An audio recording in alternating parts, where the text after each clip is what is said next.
In 1995, Jann Wenner, the founding editor of Rolling Stone magazine, left his wife for a man. To those outside his orbit and many within, it was a shock. As the Wall Street Journal reporter Patrick Riley recalled, there was nothing gay about him. When the news came out, it was like, really, of all the people in media who might be gay, Jann Wenner, it was yet another contradiction to add to the list of Wenner dichotomies. He was a confidant and a gossip monger, a groupie and a Svengali, and, of course, he ran Rolling Stone, a chronicle of sex, drugs and rock and roll, counterculture and youth revolution, as an aggressively capitalist operation. Wenner's mother chose his name after Janus, the Roman god with two faces. A new biography, Sticky Fingers Cannon Gate, 20 pounds by Joe Hagan, attempts to unpuzzle the publishing titan who, at 71, has helmed the iconic magazine for half a century. Drawing on more than 100 hours of conversation with Wenner, combined with access to his personal archive and 235 interviews with those who populate his world, Hagan treats his subject with the same repertorial scope and literary ambition as the new journalism championed on the pages of Rolling Stone. Anecdotes unspool unflinchingly, page after page, the manuscript of which, as Hagan notes, Wenner was not permitted to see prior to publication. It makes for a thumpingly good read. Well, unless you're Jann Wenner. Having seen the finished product, Wenner has tried to distance himself from the book.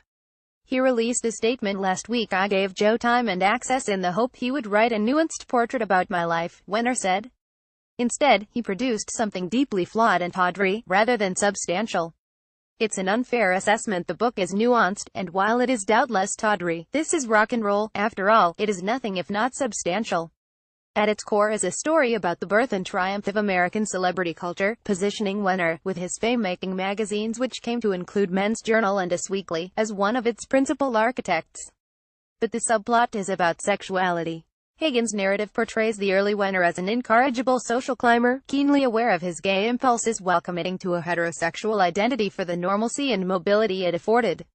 While enrolled at the University of California, Berkeley, in the mid-60s, Wenner resolved this dissonance by treating straight relationships with ironic detachment. He slept with various women, writes Hagan, but framed these encounters as social conquests. One of Wenner's roommates recounted how Wenner slept with the daughter of a UN diplomat and used the sheet from their tryst as a tablecloth for a dinner party the next night, strategically placing her plate over a stain and giggling during the meal.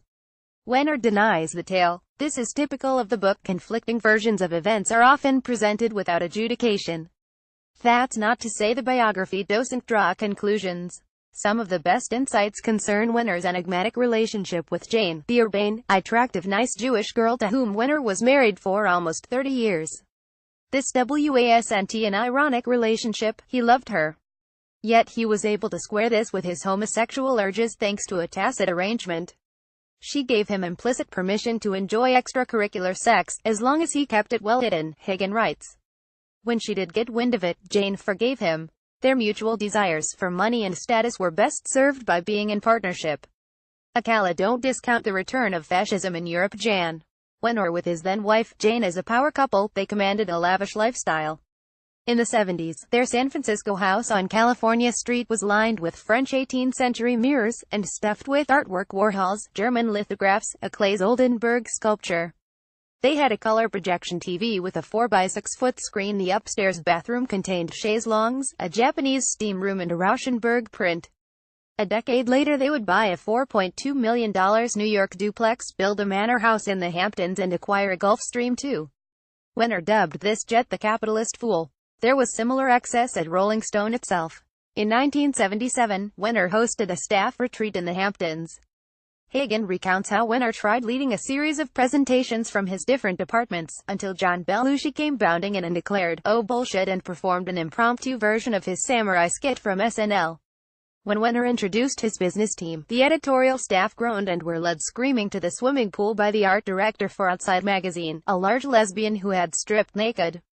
A blizzard of coke snorting ensued. Belushi slept with the Rolling Stone photo editor, and limos were sent back to Manhattan to raid the petty cash drawer and scrounge up more. A blizzard of coke snorting ensued and John Belushi slept with the Rolling Stone photo editor. Such was Wenner's desire for the good life, he was willing to compromise his most important friendships.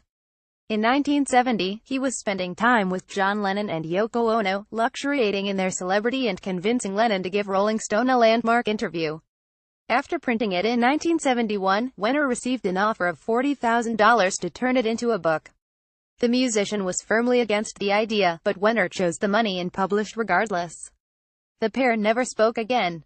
Take a look behind the scenes at the amazing career of Bruce Springsteen. So why did he risk his fortune for a Calvin Klein model and designer named Matt Nye? The decision to leave his wife and come out of the closet is one area where the biography feels underpowered.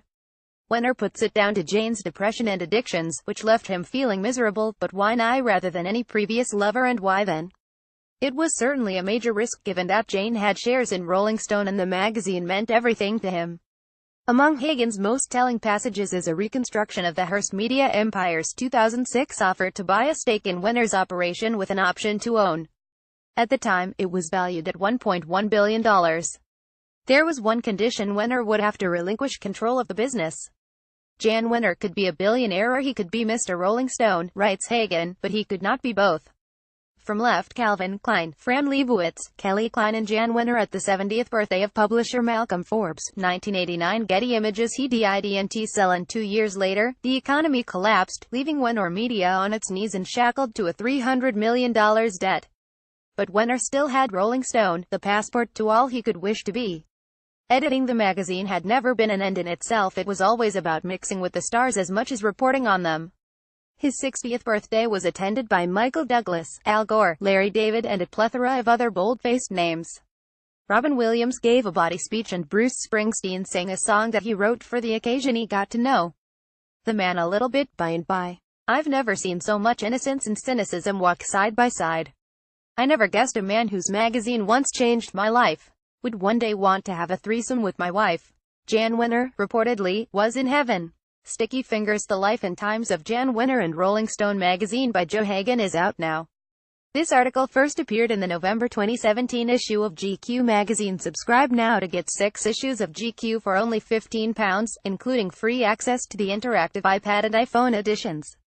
Alternatively, choose from one of our fantastic digital-only offers, available across all devices.